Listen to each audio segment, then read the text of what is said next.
Shalom, shalom, queridos hermanos, muy buenos días.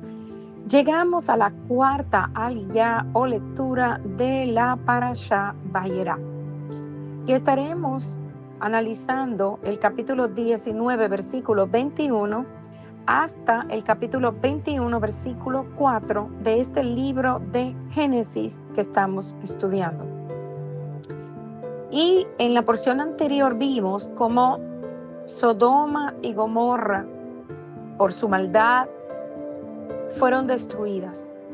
El ángel salva a la familia de Lot, pero la esposa de Lot, mientras huían, desobedece la instrucción del Eterno mirando hacia atrás, hacia su pasado, y se convierte en una estatua de sal.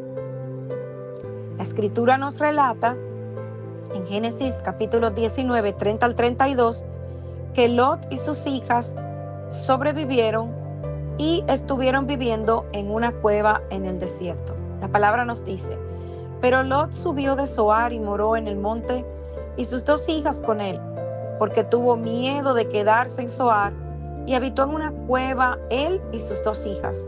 Entonces la mayor le dijo a la menor: nuestro padre es viejo, y no queda varón en la tierra de entre a nosotras conforme a la costumbre de toda la tierra.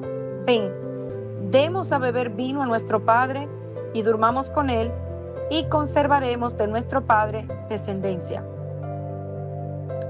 Entonces, no sabemos el por qué Lot y sus hijas estaban insatisfechos en Zoar, ni por qué la gente de Zoar no los recibió. Lo que sí nos dice la escritura es que ellos abandonaron esa ciudad, la ciudad de Zoar, y se fueron a una montaña y estuvieron viviendo en una cueva. Entonces, aquí vemos cómo hay una muestra, una vez más, de lo que es cuando nosotros queremos hacer las cosas por nuestra cuenta. Porque si ellos estaban en una ciudad, ¿cómo es entonces que las hijas de Lot dicen que no había varón? Ellas sabían que no toda la tierra se había destruido, porque cuando huyen de Sodoma y Gomorra y llegan a esta pequeña ciudad, allí había gente. Entonces le dan vino al padre, cada una de ellas duerme con su padre, y sabemos, hermanos, que este tipo de relación no es permitida, se llama incesto y está prohibida en Levítico capítulo 18. Sin embargo, ellas en su pensamiento lo encontraron aceptable para poder tener descendencia. Las hijas de Lot habían sido influenciadas por la perversión de Sodoma. Y es por esto que nosotros tenemos que tener mucho cuidado y recordar lo que se nos dice en la escritura, que nosotros estamos en este mundo, pero nosotros no somos de este mundo, estamos de paso y tenemos que guardarnos, tenemos que meditar en la palabra y vivir de acuerdo a lo que nos dice la palabra. Como consecuencia de este pecado, la mayor da a luz un hijo y lo llamó Moab, y es el padre de los moabitas hasta el día de hoy. Y la menor también dio a luz y lo llamó Ben-Amí, y este Ben-Amí es el padre de los amonitas. ¿Y quiénes son Amón y Moab? Más adelante veremos que a pesar de que estaban emparentados con el pueblo de Israel, ellos no eran aliados de Israel. Y a pesar de que el Eterno le da la instrucción al pueblo de Israel de no pelear con ellos, nunca recibieron apoyo ni ayudaron al pueblo de Israel. Las consecuencias, hermanos, de nuestras acciones, nosotros la podemos ver cada día.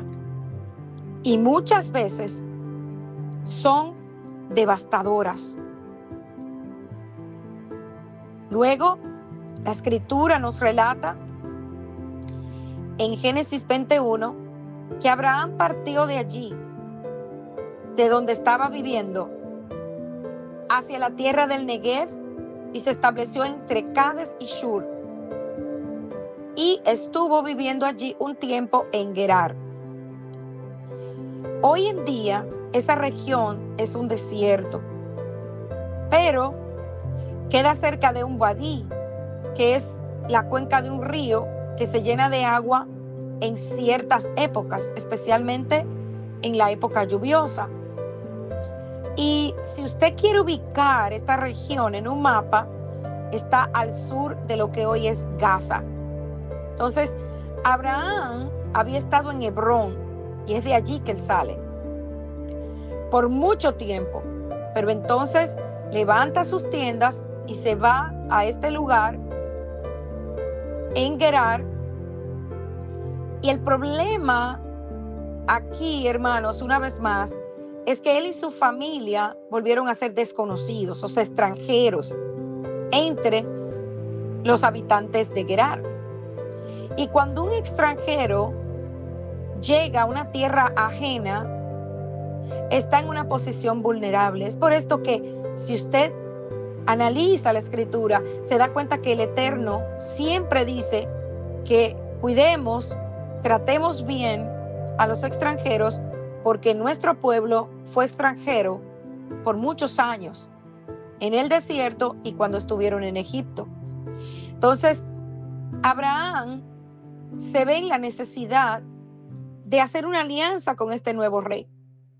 Pero este rey se sintió atraído por la belleza de Sara. Y por miedo a que lo mataran para quedarse con ella, una vez más, Abraham le dice a Sara que se haga pasar por su hermana en lugar de su mujer. Sabemos que no estaba mintiendo, porque Sara era media hermana de Abraham. Pero de todas maneras, esto ya había pasado en Egipto. ¿Cómo es que Abraham no aprendió su lección? Volvió a cometer el mismo error al no confiar en el Eterno. Y Génesis nos dice que al creer que Sara era hermana de Abraham, Abimelech, el rey de Gerar, la toma para sí. Entonces, él toma a Sara como parte de una alianza de paz entre él y Abraham. Y al parecer todo estaba bien, todo iba bien, todo estaba perfecto. Pero el Eterno intervino y esa noche le da un sueño a Abimelech. Génesis 23 al 5 nos relata: pero Dios vino a Abimelech en un sueño de noche y le dijo: he aquí, eres hombre muerto por razón de la mujer que has tomado, pues está casada. Mas Abimelech no se había acercado a ella y le dijo: Señor, ¿destruirás a una nación aunque sea inocente? ¿No me dijo él mismo es mi hermana? Y ella también dijo es mi hermano. En la integridad de mi corazón y con manos inocentes yo he hecho esto. El Eterno no solamente salvó a Sara, sino a Abimelech de cometer un grave error.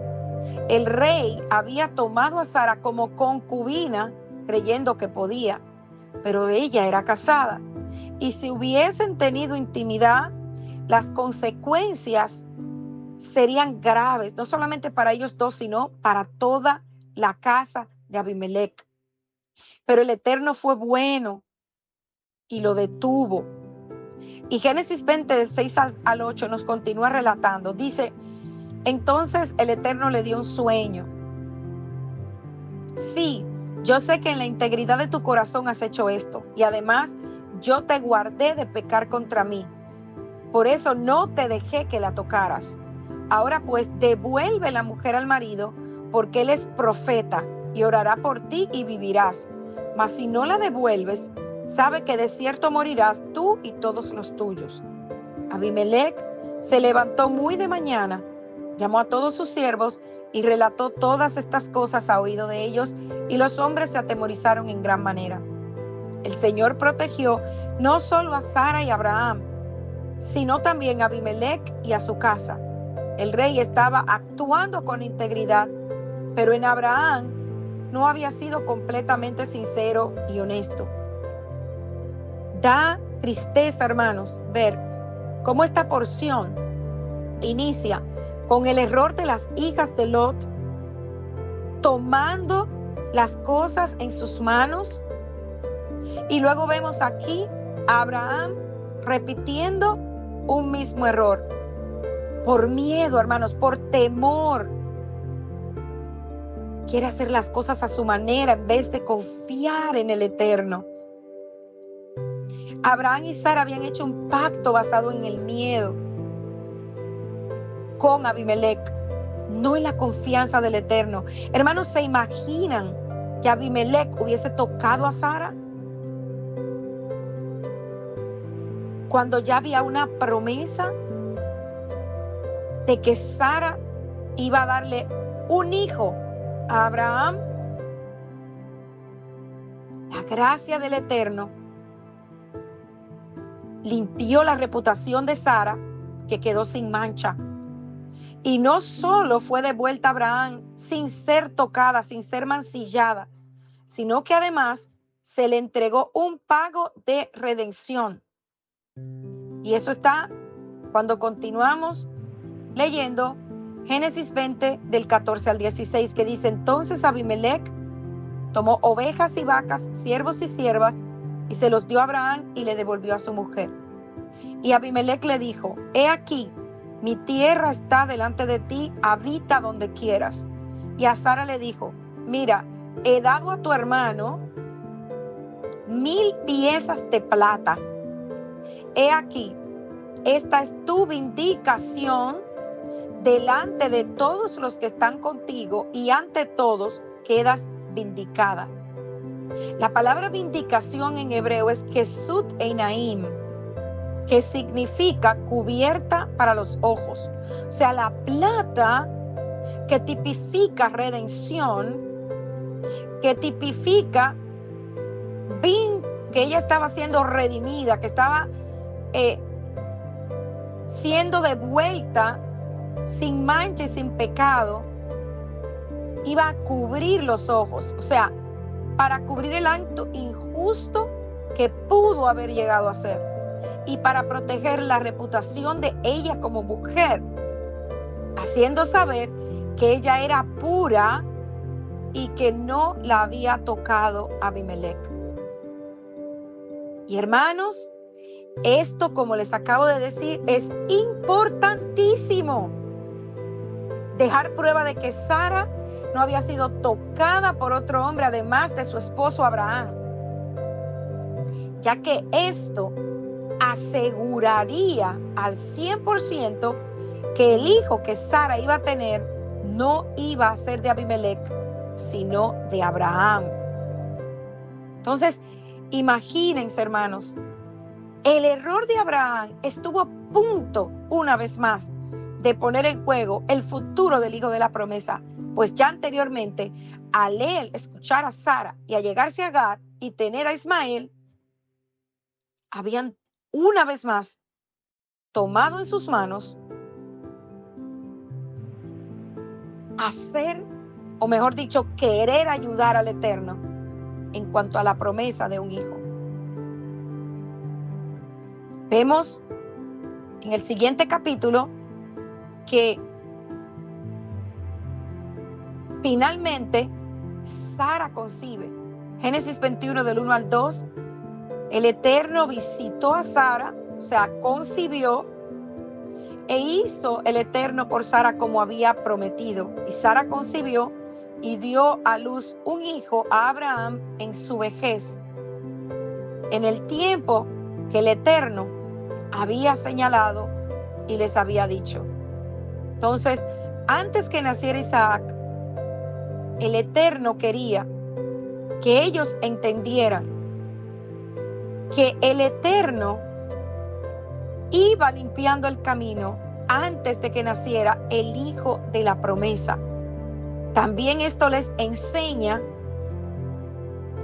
que las cosas, hermanos, no son a nuestra manera, sino que son a la manera del Eterno. Hermanos, no debemos querer tratar de ayudar al Eterno. Y también aprendemos que quizás podamos engañar al mundo, hermanos, pero al Eterno no. Él todo lo saca a la luz.